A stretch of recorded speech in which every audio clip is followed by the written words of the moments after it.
quoi? Il gêne et Dieu lui répond.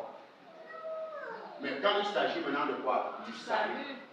C'est en Jésus-Christ. Rien qu'en lui qui a le salut. Amen. Et quand tu invoques Jésus pour le salut, Jésus t'envoie le Saint-Esprit. Chacun fonctionne à son niveau.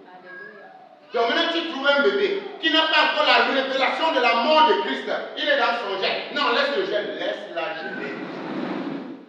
Ça veut dire que vous êtes déjà devenu trop, voilà, trop spirituel. Vous voulez bannir une écriture.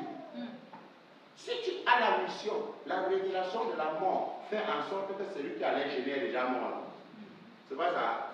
Mais si tu n'es pas encore arrivé à la maturité, si tu trouves quelqu'un qui veut faire ses 7 jours de jeûne, ton problème c'est quoi? Le jeûne n'est pas bien, laisse-la. Puisqu'elle n'est pas encore morte, tu veux qu'elle fasse quoi? Elle doit d'abord faire comment? Jeûner. Et maman, quand tu as refusé ton jeûne, jeûne bien. C'est quoi?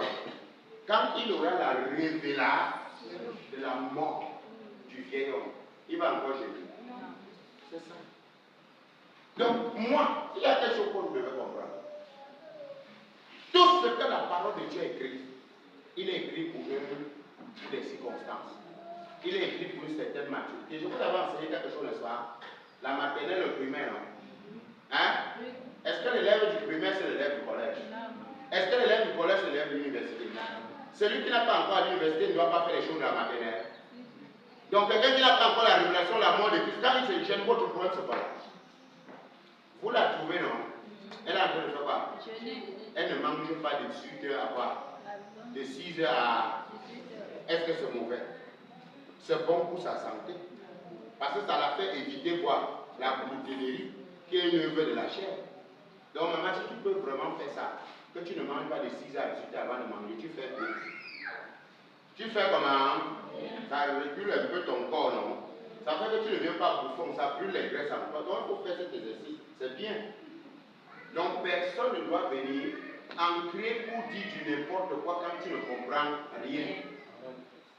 Parce que si tu trouves un bébé, autrefois, sans révélation, nous avons. Pourquoi quand quelqu'un fait une œuvre, le salaire ne vient pas impliquer? Si je gêne pour quelque chose, je verrai le résultat de pourquoi il gêne. Mais si j'ai la révélation de la lumière, je vois, je n'ai pas besoin de gêner. Est-ce que tout le monde est déjà arrivé à ton niveau alors? Celui qui n'est pas encore arrivé à ton niveau doit comprendre qu'il faut prendre son temps de jeûne. Ton problème, c'est quoi? Dès que tu arrives, comme tu es, il y a trop de révélations. Non, il faut arrêter. Quand vous ne comprenez pas certains enseignements, fermez vos bouches. Tu vois quelqu'un, tu vas toi dire à quelqu'un que lui n'est pas bien. La personne vient te montrer le verset, tu peux justifier maintenant. Tu vois un pasteur, non? Il est en train de faire quoi? D'utiliser l'huile pour un malade, c'est ça? Toi, tu le condamnes, non? Hein? Parce que tu as entendu qu'on n'utilise pas l'huile, c'est ça? Ce n'est pas écrit. Il est en train de pécher. Il est en train d'utiliser quelque chose. Mais maintenant, regardez, la révélation, celui qu'on utilise l'huile sur lui, c'est pour prier qu'il soit guéri, non? Mais celui-là, nous avons besoin qu'il meure. Donc il ne faut pas que toi tu sois à l'université, à la mienne, tu commences à condamner la maternelle là-bas. La vérité, c'est qu'on va utiliser lui, tu seras guéri, non? Mais il va falloir que tu fais quoi? Il va falloir que tu fais quoi? Tu meurs. Même si tu es guéri, il faut mourir. Donc on ne croit pas qu'on va te guérir pour te laisser là sur la terre. On te guérit même pour que tu meurs bien. Parce qu'on veut même un agneau sans maladie, non? Donc c'est même quand tu es même bien guéri, c'est là où tu viens maintenant accepter même mourir. C'est ça. Donc si celui-là court d'abord pour la guérison, laisse-lui d'abord pour ça. Pourquoi toi tu lui fais les problèmes? Donc ayez la révélation de la mort de Jésus par les meurtres, la guérison par les meurtrissures, c'est plus bien pour vous.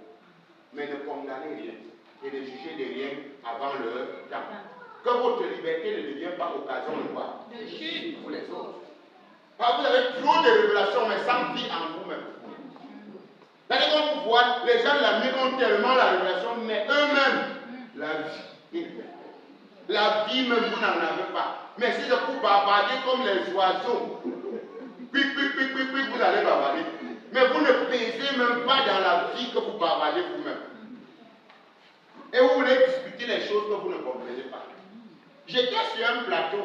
On me dit, mais donc tu me dis que l'huile, mais vous savez, il y a toujours des pièges.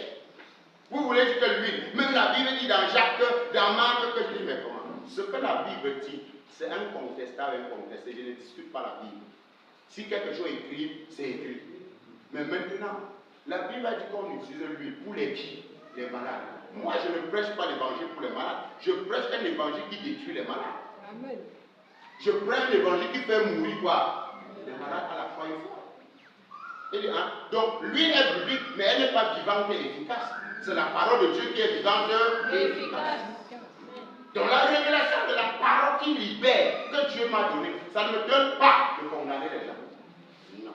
Et ça ne vous donne pas de vous liguer en enseignant, mais étant vide de la vie que vous voulez enseigner aux gens.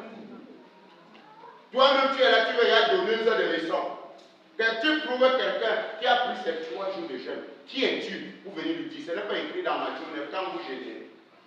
Jésus n'a pas dit, quand vous jeûnez, lavez bien vos faces. Hein? Que les hommes. Et regardez, ce qui est bizarre, je ne veux pas entrer dans la révélation de ça. Mais il dit bien quand vous jeûnez, non? Lavez et parfumez-vous, n'est-ce pas? Ne montrez pas aux hommes. Mais à qui? C'est-à-dire que si on engage que c'est à Dieu qu'on est en train de jeûner, c'est-à-dire que ça n'a rien, ça n'a pas de conséquences avec mon corps.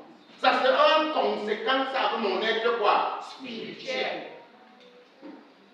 Parce que c'est mon Père qui doit voir que l'état de mon cœur n'a pas quoi? Trop d'esprit. N'est-ce pas non? Que l'état de mon cœur est pur, rien que par la vie de son Fils. C'est ça que le Père veut voir. Il veut voir le Christ en moi. Donc, mais si quelqu'un croit qu'en restant en se privant de Macabo, et je vais vous dire encore une fois par excellence pour le jeûne. Ça veut dire que le jeûne que tu voudrais par excellence, le choix de la vie que tu as fait avec Jésus-Christ, n'est pas de garder la nourriture au congélateur, n'est-ce pas? Ou à midi de cuisiner et être hypocrite quand les douleurs t'étouffent le nez. Tu vois quelqu'un en train de cuisiner. Non, je gêne les odeurs. Et je gêne. C'est une hypocrisie. Parce que toi-même, mon frère, goûte. Il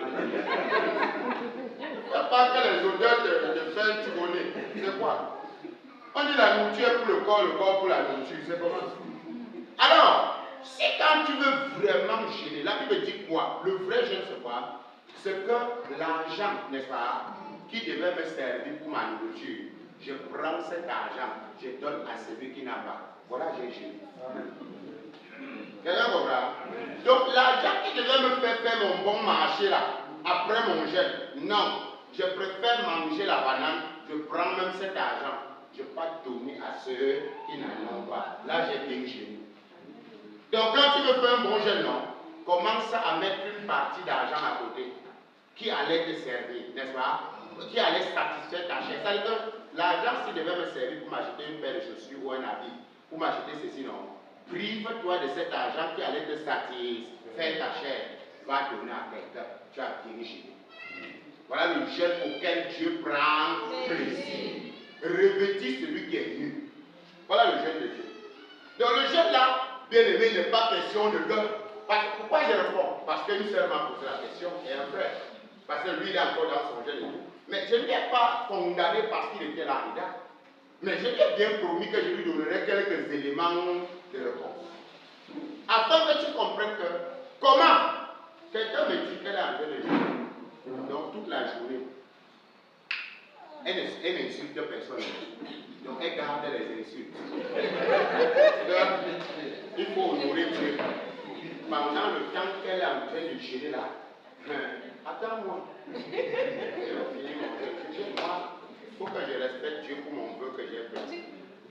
Dès que le temps est fini, elle a déjà bien bu de l'eau, elle a mangé, elle a caché son pain. Viens me dire ce que tu me disais le matin. Tu faisais donc quoi?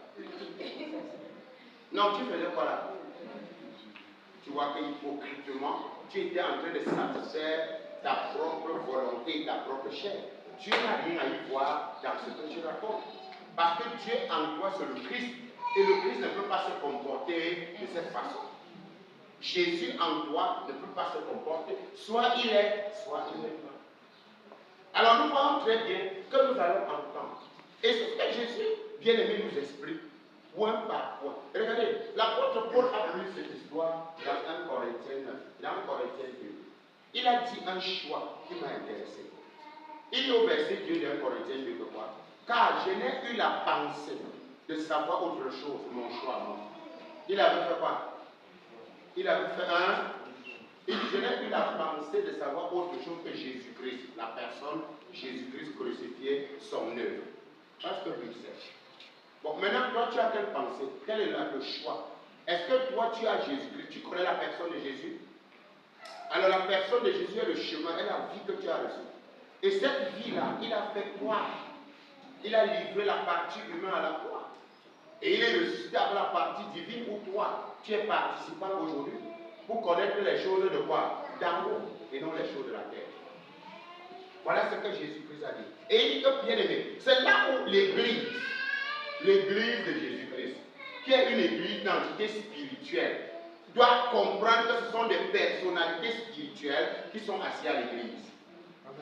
Ce sont des personnalités spirituelles, ce sont des personnalités d'amour, ce sont des personnalités célestes, ce sont des personnalités divines. Ils n'ont pas de rapport avec les choses de ce monde. Ils ne peuvent pas s'affectionner. Non.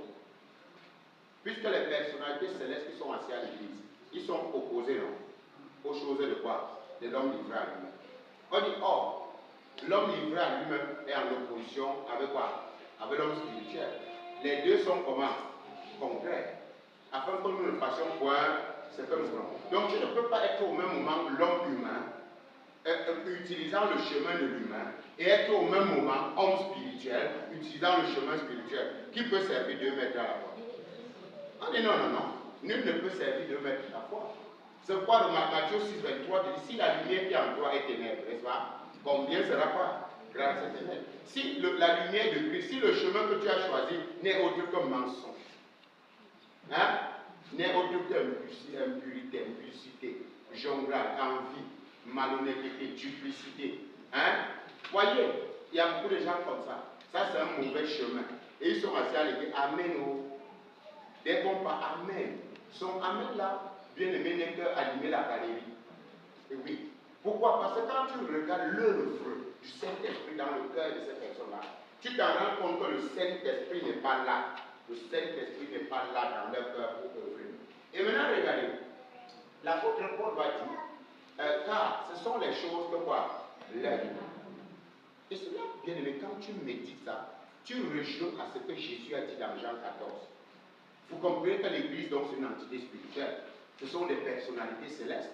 Donc, l'église de Jésus n'est pas une église terrestre, mais c'est une église céleste vivant au milieu du monde. Et l'église céleste, l'église spirituelle, l'église qui est le royaume du Père en chacun de nous sur la terre, à travers Jésus-Christ, ne se conforme pas au principe qui régit le siècle présent. Non, ça ne se conforme pas. Parce que dans tous les versets que tu es en train de voir, c'est en train toujours de détacher l'église du monde. Ça ne veut même pas nous montrer un peu que nous puissions être ensemble avec le monde. Jésus dit là-bas, c'est que le choix que Paul va venir prendre ici, Paul avait bien compris. Mais quand tu as vu le CV de Paul, il dit que quoi? Mais il était quant à la loi, quoi? Pharisien. Quant aux zèle, comment? Persécuteur de l'église. Il avait 2 doctorats. Il était professeur de l'université. Il était ministre du Sanhédrin. Il avait toutes ces choses qui pouvaient lui donner trop de galons. Il était comme un Moïse de notre époque. Parce que quand il a pris les papiers, il devait gouverner toute une armée romaine pour pouvoir détruire tous les gens qui invoquaient les choses à l'époque. Tous les Juifs qui prononçaient le nom de Jésus. Il voulait détruire cette entreprise. Ça veut dire que Jésus était une entreprise céleste qui était venue régner dans les vases de terre que nous étions sur la terre. Maintenant, Paul était en train de détruire les personnalités célestes dans les vases de terre. Voilà sa mission. Donc, comme le royaume céleste ne pouvait pas venir régner sur la terre sans les vases humains, maintenant le diable avait embauché Paul pour faire quoi? Pour faire quoi? Pour pour détruire les vases auxquels le règne devait venir rester dedans. C'était ça le problème. Mais aujourd'hui, mais c'est bizarre, le combat que Jésus-Christ a mené à travers Paul pour pouvoir établir le Christ, former le Christ, les personnalités célestes dans les vases de terre, aujourd'hui, les ministres du diable déguisés sont en train de les sortir de cette conscience pour les rendre conscients de la gloire terrestre. Cependant, quand Jésus est venu, Satan a présenté ça. Quand il élève Jésus, il lui présente tous les royaumes et leurs richesses. Il dit à Jésus, prosterne-toi et je te donnerai. C'est pas ça? Mais combien de personnes se prosternent aujourd'hui pour avoir ça? Quand vous voyez la tendance de la prédication, la tendance évangélique dans les églises, c'est toujours quoi?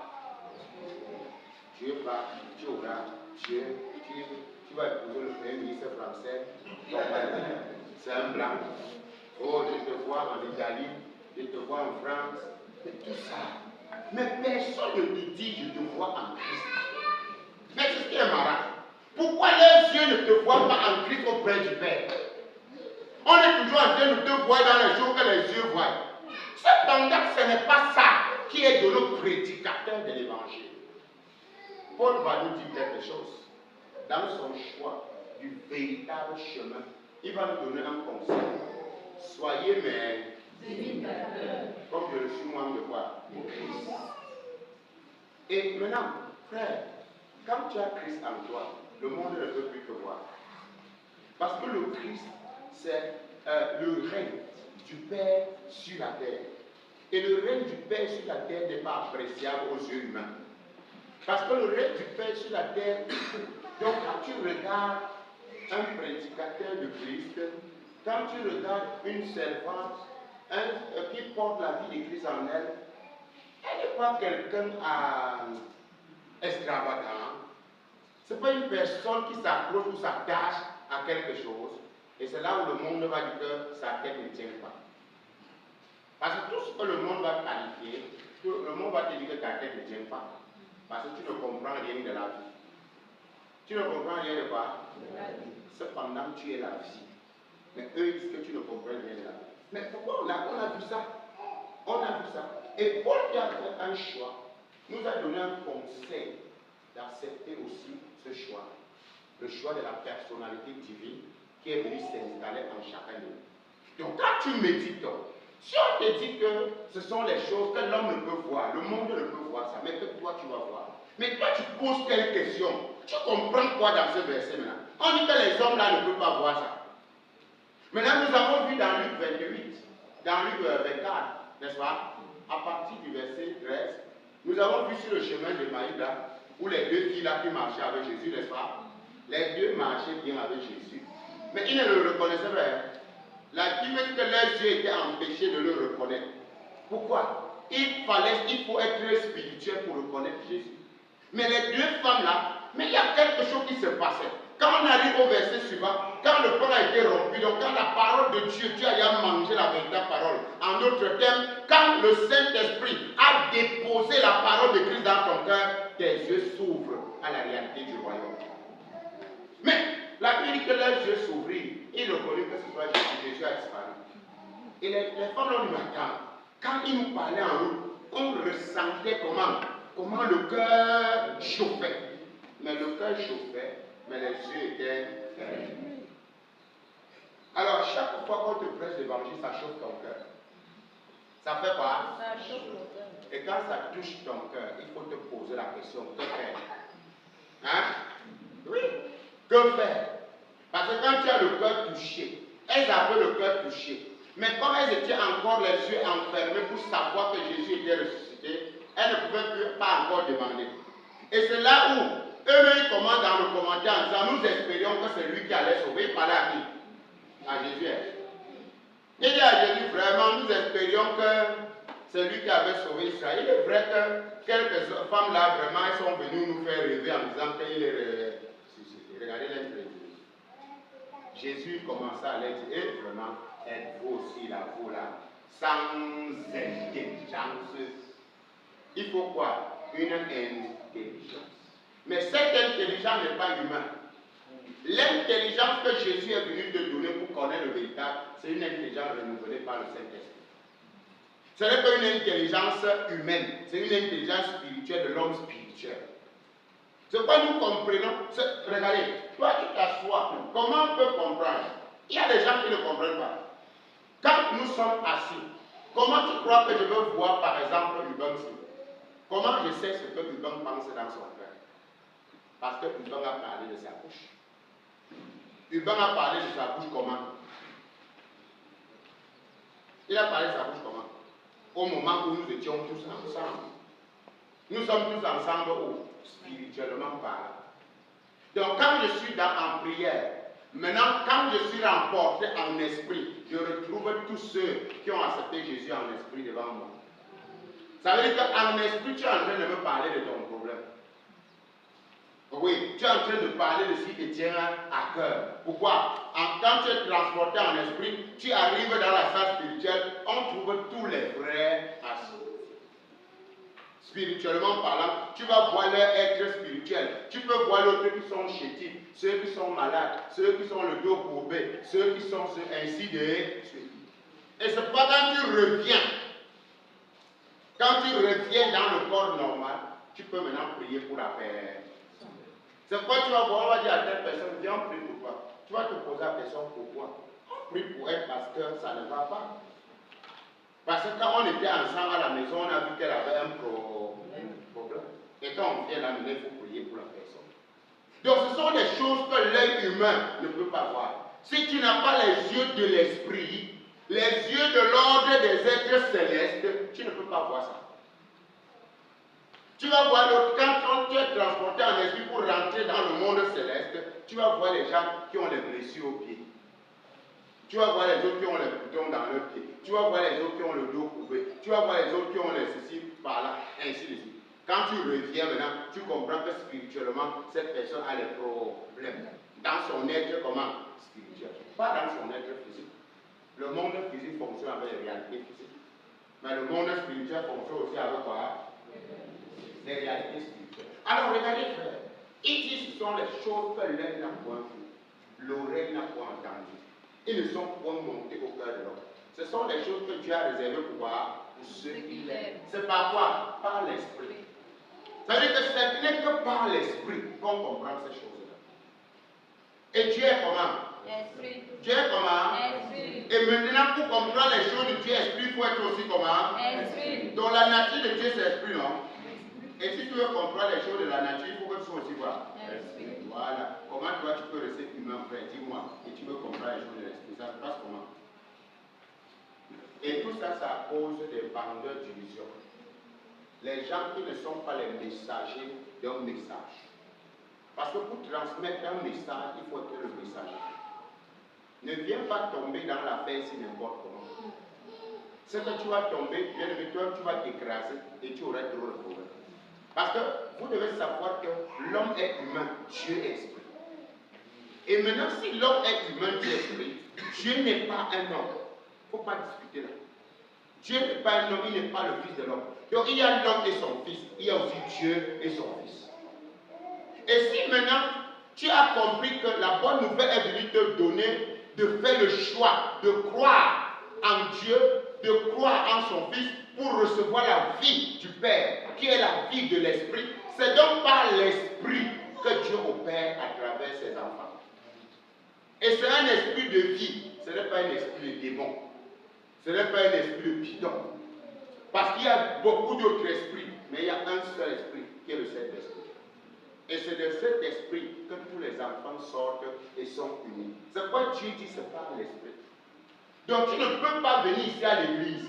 Tu nous dis que tu définis où tu es. Regardez, pourquoi beaucoup de chrétiens se perdent aujourd'hui? Ils sont sur Facebook. Ils sont sur quoi? Ils ont abandonné déjà leur assemblée. Non seulement abandonné l'assemblée, ils ont abandonné le leader. Mais je vais vous dire un mystère. Celui que vous partez écouter sur Facebook-là, n'est-il pas en train de prêcher devant un peuple? Il ne prêche pas devant un peuple. Mais tu es en train de l'écouter, non? Désormais, c'est ton leader. C'est ça, non? Mais il vous dit non, ceux qui m'achètent, tout ça, mais c'est eux. Et il y a d'autres catégories, les loups ravisseurs, ils n'ont même pas d'assemblée. Ils ne savent même pas ce que veut dire prendre soin de quoi? Du brebis. Donc ce sont déjà les enfants de la malédiction. Parce que pour eux, ils critiquent tout. Ils critiquent. Ce sont ceux les enfants de la malédiction. Parce que tu ne peux pas critiquer ce que tu ne sais pas. Peut-être vous ne connaissez pas la responsabilité de l'assemblée de Jésus. C'est Jésus qui a acquis son assemblée par son sang. Et tu ne peux pas prétendre, penser, grandir sans une assemblée. Ça n'existe pas. Parce que l'assemblée, c'est depuis le commencement. Dieu a commencé à rassembler depuis quoi? Le commencement. Jésus n'a pas détruit les synagogues. Jésus a même apprécié quoi? Les synagogues. Dans les temples auxquels il allait s'asseoir pour les enseigner. Il partait de synagogue en synagogue. Quand le fils même de ce monsieur qui était malade dans Luc 7, quand le sanglier a demandé de venir guérir son fils, non? Le Jésus ne voulait pas faire quoi? C'est levé. On a dit que quoi? Qui mérite que tu lui accordes cette grâce-là? Pourquoi? Tu as vu l'assemblée que tu es venu, qu'on se rassemble là, c'est lui qui a conçu ça. Donc le simple fait que quelqu'un a fait un bâtiment qui devait permettre aux frères de se réunir pour écouter les enseignements, a fait que Jésus ressuscite son enfant. Donc pour vous dire que les loups ravisseurs qui sont aujourd'hui dehors, en train de discréditer les assemblées, c'est vrai. Dans le faux, il y a aussi le vrai. Oui. C'est vrai qu'il n'y aura jamais de faux sans vrai. Puisque l'arbre de la connaissance du bien et du mal continue à sévir. Mais nous voulons donner une possibilité de l'arbre de vie aux gens de faire ce choix. Mais les gens n'arrivent pas d'abord à faire rapidement le choix de l'arbre de quoi? De vie. Ils sont toujours cramponnés et connectés à l'arbre de quoi? De la connaissance du bien et du mal. Mais cependant, l'arbre de vie est là. Et nous, tant bien que mal, nous courons pour révéler cet arbre de vie, afin que ceux qui font choix de cet arbre, maintenant, retournent auprès du Père. C'est ça notre travail. Mais beaucoup maintenant qui ne comprennent pas que ces choses sont spirituelles. Il y a d'autres catégories dehors. Pour eux, ce sont les richesses. Il faut avoir les grosses voitures.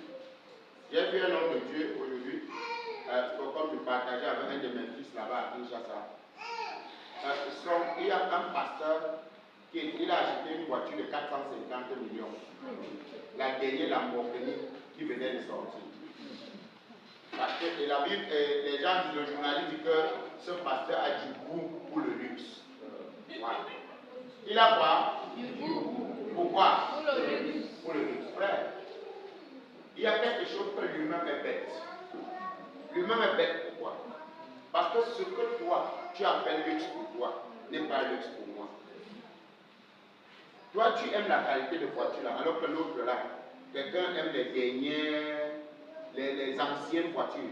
Il y a les Américains, ils cherchent quoi? Les premières voitures Chevrolet des années, c'est ça, ça parle de luxe. Alors que toi, tu es en train de chercher les dernières Lamborghini. Maintenant, la question que je vais te poser, j'aimerais que quelqu'un m'aide à lire par exemple Romains 13, 14, pardon, lisez-moi le verset, je vais revenir sur la pensée que tu as disposée, je vais revenir. Il faut comprendre que c'est par l'esprit. L'église de Jésus, c'est une entité spirituelle. Ça n'a rien à voir avec son présent. Qu'est-ce que ça dit au verset 14? Mais revêtez-vous du Seigneur Jésus-Christ. On doit se revêtir de quoi? On ne doit pas se revêtir de ces choses. Du Seigneur Jésus-Christ. Et n'ayez pas soin de la chair pour en satisfaire les convoitises. N'ayez pas soin de la chair pour faire quoi? Qu'est-ce que le verset 13 dit? Le verset 13. Commence au verset 13. Verset 13 dit. Oui. Marchons honnêtement comme en plein jour. Marchons honnêtement comment? Pas comme dans les ténèbres, oui. Loin des excès et de l'ivrognerie. Loin de quoi? Des excès. Et de l'ivrognerie, oui. De la luxure et de l'impudicité. De quoi? De la luxure et de quoi? Voilà, c'est bien. Il y a des gens, c'est bon, il y a des gens qui ont un goût pour le luxe. Et le journaliste était en train d'acclamer. On vivait au milieu de son église. Les fidèles étaient en train d'acclamer comment le Seigneur a béni papa avec une voiture de 450 millions. Mais non. Ceux fidèles qui sont en train de payer la qualité des choses, ils se conforment au siècle quoi? Et c'est le pasteur. Maintenant, papa a 450 millions. et toi l'après-midi, tu n'as même pas le vélo. Ça voudrait se prendre que Dieu t'a maudit aussi. Hein? Dieu t'a maudit aussi, c'est comment? Alors qu'en réalité, toi qui as revêtu du Seigneur Jésus, tu es plus riche que celui qui a 450. Comment je vais comprendre ça? Comment tu vas comprendre que tu es plus riche et que tu es héritier du royaume? Quelqu'un peut nous lire Jacques 2. Jacques 2, revêtez-vous du Seigneur, parce que c'est le choix qu'on a fait. Jacques 2, 5, maman. Lisons tout ça. Lisons. Je vais revenir dans ce que Paul dit en Corinthiens. Jacques 2, 5. Écoutez mes frères bien-aimés. Écoutez mes frères bien-aimés. Dieu n'a-t-il pas choisi les pauvres aux yeux du monde? Dieu n'a-t-il pas choisi les pauvres aux yeux du monde Pour qu'ils soient riches dans la foi? Pour qu'ils soient riches dans la foi Et héritiers du royaume qu'il a promis à ceux qui l'aiment. Gloire à Dieu. Héritier du royaume, hein, qu'il a promis à ceux qui l'aiment. Et comment? Est-ce que Dieu donc a un problème avec les richesses que lui-même il a créées? Non. Mais Dieu dit quelque chose. Il faut être riche en la foi. Il faut être riche en la foi, riche en les bonnes œuvres. C'est-à-dire que même si Dieu t'a donné le matériel, les biens de ce monde-ci, si Dieu t'a donné, c'est un ministère pour toi. Est-ce que vous savez ça? Quand Dieu donne de l'argent à quelqu'un dans ce monde, c'est un ministère pour lui. Peut-être Dieu t'a établi comme il voulait établir l'homme riche économe de son église. Avant que l'homme riche a plutôt s'est accroché plutôt sur les biens que de s'accrocher sur la mission. Alors, Jésus lui dit, vends tout, donne aux pauvres. En d'autres termes, quand tu me suis, je t'établis économe. Tu deviens donc mon économe. Les biens que tu as, tu vas t'occuper des pauvres avec, des démunis avec, et tu auras un trésor là dans le ciel. Est-ce que l'homme a donc compris? Il a vu plutôt que vendre tout veut dire qu'il se débarrasse de tout, non? Hein? Le mot vendre, ça veut dire que quand tu es déjà désormais a reçu Jésus, Jésus a une bergerie, Jésus a les brebis, donc ton argent, tu pourrais être riche pour Dieu cette fois-ci, n'est-ce pas? Voilà, il fait cela. Alors regardez, Jacques parle de ceux qui l'aiment. Comment peux-tu aimer Dieu sans 1 Corinthiens 2, verset 10? Dieu a réservé pour ceux qui l'aiment, c'est par l'esprit, non? Donc quand tu aimes Dieu, c'est par quoi? Par l'esprit. Donc tu ne peux pas aimer Dieu sans l'esprit. Et si Dieu a réservé pour ceux qui l'aiment, maman, sachez une chose qui est aussi simple que ça. La seule chose que tu vas partir avec, c'est la foi et le Saint-Esprit. Quelqu'un comprend? C'est la foi en Jésus et le Saint-Esprit. Puisque quand tu gardes la foi en Jésus, le Saint-Esprit va t'introduire au Père. C'est les deux choses. Donc quand tu as fait choix du véritable chemin, les richesses que tu vas garder, c'est les richesses dans la foi. Donc quand tu revêtis du Seigneur Jésus, tu ne vas pas te revêtir de quelque chose. Et te revêtir du Seigneur Jésus, mon frère, ma soeur, c'est pas l'esprit. Et quand tu te revêtis de lui, ça voudrait dire que tu l'aimes. Et tu ne peux pas l'aimer sans que lui ne mette son amour en toi. Alors, il dit par exemple, lequel des hommes connaît les choses de l'homme, si ce n'est l'esprit de l'homme qui est en lui? Qui? Attends, lequel des hommes connaît les choses de l'homme? La malédiction, c'est quoi? Les liens, c'est quoi? La sorcellerie familiale, c'est quoi? Ancestrale. C'est quoi? La convoitise, la luxure, l'orgueil de la vie. Toutes ces choses, c'est pour qui? C'est pour l'homme. Tu as créé ça pour l'homme. Tu as fait comment? Dieu a mis tout ça, n'est-ce pas? Les œuvres de ses mains. Il dit dans son mythe quoi? Que Dieu a vu toutes les œuvres de ses mains à l'homme dangereux. Toutes les œuvres de ses mains à l'homme dangereux. Mais Dieu n'est pas un homme. Donc il a donné ça à l'homme. Mais Dieu dit maintenant que quoi? Qu'en cette génération-ci, il ne vient plus pour les hommes. N'est-ce pas? Parce que les hommes, la nuit, là, non, mais c'était bon. Les hommes ont refusé de communier avec lui par son esprit en eux. Il a donc dit que comme les hommes ont refusé de communier avec moi, la génération des hommes là, c'est fini. Donc, en son fils, il a attiré tous les hommes là-haut, à la croix. Et il a établi maintenant les fils et les filles de Dieu en Jésus-Christ. Tu es maintenant de quel côté? Tu es de quel côté? Tu es de quel côté?